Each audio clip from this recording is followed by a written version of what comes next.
Sa game na ito mga idol, mukhang talo na kami kasi naubos na ang mga tore namin at na-quarantine na kami ng kalaban sa base, kaya naman todo depensa na lang tayo dito. At yun, napitas natin si Beatrix dito, tapos mahuhuli natin si Alpha at mabibigyan. Inatake din natin si Masha pero napakasakit ng palmet niya kaya dumestansya muna tayo ng konti sabay talon kaya umimpis ang HP niya dito at mapipitas siya ni Roger. Napachat ako dito na def muna ang isa kasi nagkaroon kami ng chance na makapag-lord.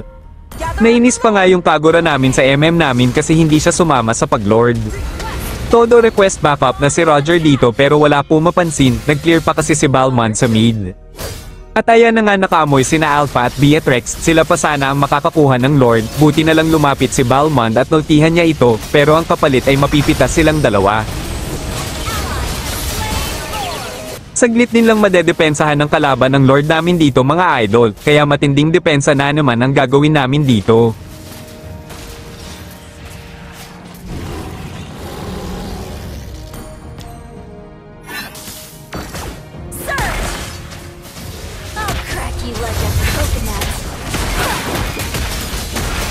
At dito nga mapapansin nyo inuna ko nang kunin yung mage nila na si CC Leon, napakasakit kasi ng damage nito kaya kailangang unahin.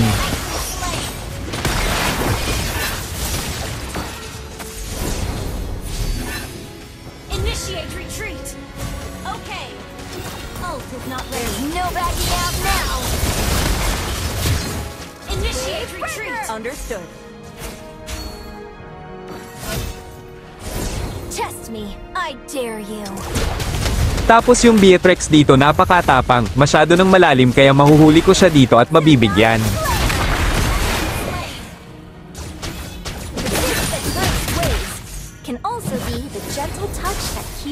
At dito nagtatago lang pala si Alpha sa damuhan, kaya magkakameron dito ng matinding bakbakan, mapipitas ako dito at si Layla pero apat naman ang mawawala sa mga kalaban.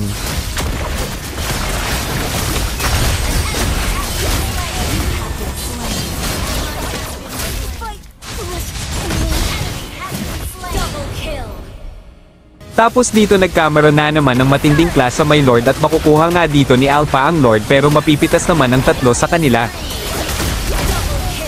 Dito na mga idol magsisimula ang pagbawi namin mga idol, panoorin nyo na lang hanggang sa dulo, at kung nakaabot ka sa part na ito, pahingi naman ng like kung nagustuhan mo ang video na ito at paki-share na din, at kung hindi ka pa nakafollow baka naman, maraming salamat mga idol.